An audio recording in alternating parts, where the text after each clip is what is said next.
Hey, Simply Sugar here. Welcome to my first Patreon post. We're going to talk about the hotbed issue of what's going on with the attack on freedom of speech. This is not about cancel culture. This is about muting our voices here in the United States and muting the voices of our press, which is the foundational tenets of our Constitution.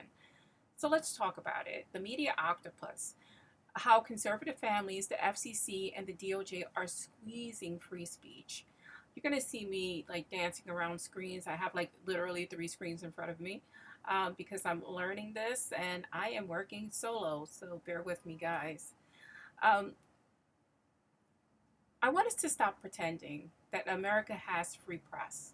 What we actually have is an octopus, which conservative dynasties gripping the media with tentacles that stretch from TV stations to streaming apps, including Fox-owned Tubi. You know, Tubi is a little, I don't know if you stream from there, but it's very low budget. It seems very not conservative, but it's owned by one of the most conservative families, the Murdoch family. I know that Rupert Murdoch himself is extremely conservative. I think his children teeter. But Rupert Murdoch is still pretty much running the show. He's 94 years old. So the Murdochs own Fox Corporation. Fox Corporation owns Fox News, 29 local TV stations, Fox Business, and even Tubi, as mentioned before, the free streaming app millions of young people watch. And they don't realize what these conservatives are doing are they're giving you cherry picks of liberal ideas or liberal shows, but they are streamlining a message here of conservatism. So as we head towards more and more censorship, you're going to see that gap close between liberal ideas and more conservative ideas. More conservative ideas are going to take over all of the networks. The next family we're going to talk about is the Sinclair or Smith family. They run 178 local stations, forcing anchors to read right-wing, must-run scripts. That's why when you ever see a newscast and you watch Fox News, and let's say you turn on another conservative station, it seems like everyone has the same script. They're reading the same body verbatim. There's not even a change in the language. This is what state-run television looks like. So in Russia, they may have three different stations, but they all sound like robots. They're all saying the same thing. And this is where the U.S. is headed. Many of us didn't see this coming, right? People buy stations. We don't pay a lot of attention to what the media companies are doing and who their family are affiliated with and what their politics are. And this is how we got in the pickle we're in. Nexstar is already one of the biggest broadcasters with 197 stations, is swallowing Tegna's 68 stations. A $6.2 billion deal. If the FCC signs off, Nexstar will actually touch 80% of the households. Think of that number. That's actually against FCC rules, right? FCC will have to change the regulation in order for this merger to go through. And as we see with the head of the FCC statements, this is going to happen, guys. This is going to happen unless it's challenged. Now, it can be challenged. It can be challenged by Congress. We'll hold our breath there because we know the conservatives run Congress. The only other option we have is through lawsuits. And I'm sure that there will be many, and they will go up to the Supreme Court. Now, that is also a catch-22 because the ACLU can only take on so much, especially if they don't have donations and people, giving to those funds to fight for our freedoms. They need a lot of donations at this time because you have Donald Trump's administration using his DOJ as his personal attorneys, and they are causing so much chaos because they kind of have endless money. He can say, oh, this is an emergency. We're going to throw more money towards the DOJ because we're having a national emergency. which is also against the rules. But again, Congress is supposed to hold the purse, but we know that nothing's being done. Congress is just capitulating to whatever Donald Trump wants, and this is where we are with that. So this merger will possibly go through, and this is another conservative company owned by another conservative family. Then there's Newsmax, OANN, Salem's 95 radio stations, The Daily Wire, Blaze Media, Epoch Times, Washington Examiner.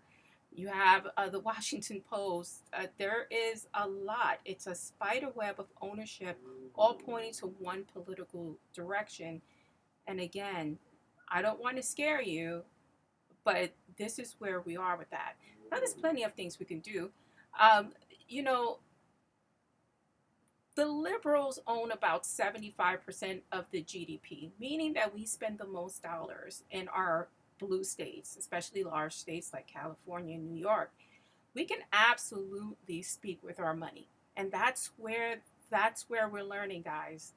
So with this situation with Jimmy Kimmel being fired and Disney being boycotted essentially along with Hulu, Disney owns ABC7 and Hulu, with people boycotting and canceling their memberships and vacations and cruises, that company is going to take a hit. Money talks. These people live on their pockets, right? They want to consume and have more money and more money and more money. They speak to shareholders. Shareholders get angry enough and start dumping stocks. This gets dangerous, and this is what we need to push. We need to speak with our dollars. The FCC is supposed to be a watchdog. Is being turned into a rubber stamp. Republicans now have leverage after resignations and vacancies. Ownership caps are being relaxed just in time for Nexstar's merger.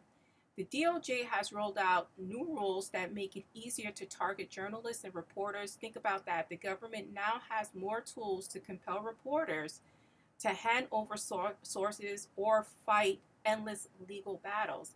And we see that with the new DOJ's rules on what reporters can and cannot report on.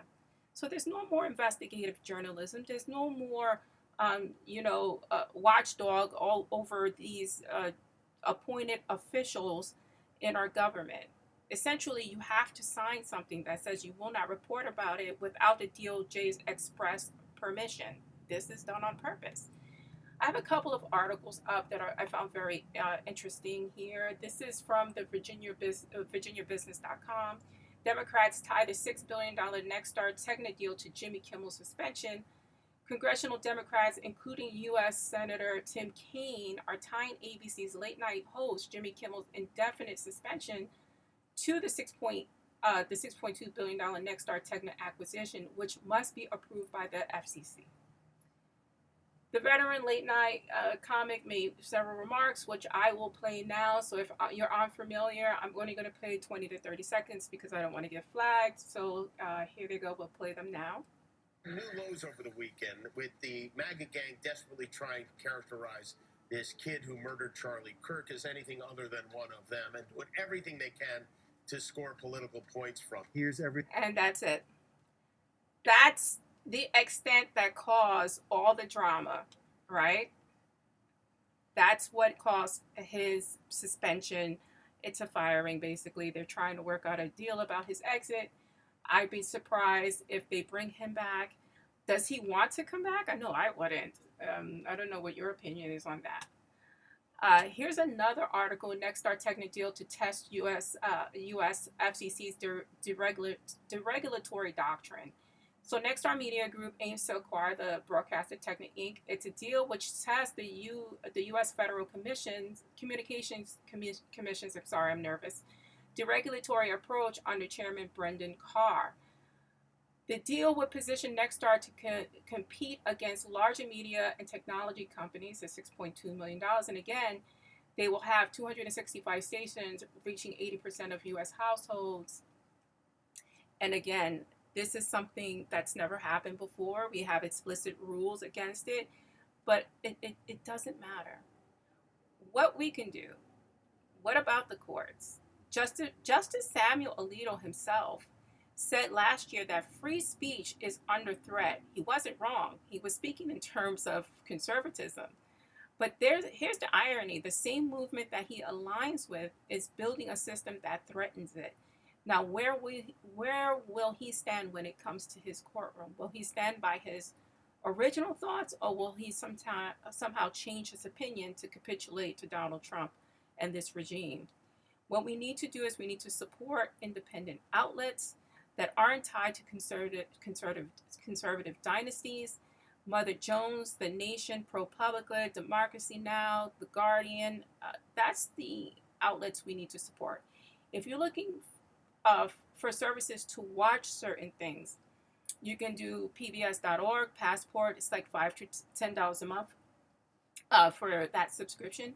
You can join your public library. They stream thousands of movies and TV shows there using different applications. And of course, you can get ebooks.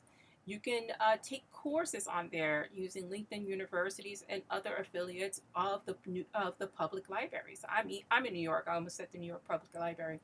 But look at your local libraries. And it is possible to join a library that is out of state to get access to additional applications. Like, it's at our fingertips. We can choose where our money goes, and we can speak with our dollars. We can demand the FCC reinstate real ownership caps and enforce antitrust, push Congress to pass stronger shield laws for journalists. Again, I'm not sure what's going to happen with that. We need to speak during the midterms, during elections, make sure we go and cast our votes. And yes, explore class action lawsuits. Though we should be honest, the government has the DOJ, which has an infinite pool of lawyers. It is possible because we have to do something. You got to stand up for something, right? This is why free speech feels like it's collapsing. It's not just about what you can post online. It's about whether the entire media system is owned, operated, and policed by a handful of conservative families with unlimited money and unlimited lawyers. They have a lot of resources, but we do too. We're talking about one family that has, $1 billion, and then we think that there's no way I can go up with that. You're right. Individually, we cannot. As a collective, as maybe 75 million, 100 million people coming together in unison for a cause, we absolutely can. We can defeat it because there's more of us than them. And our dollars are greater than their singular dollars. This is my first time doing a Patreon. I'm a little bit nervous. I'm sorry for all the stuttering, but I will get better. And I hope you support me. Like I say on my TikTok shorts and my YouTube reels, stay smart, stay safe, stay informed. I'm Simply Sugar.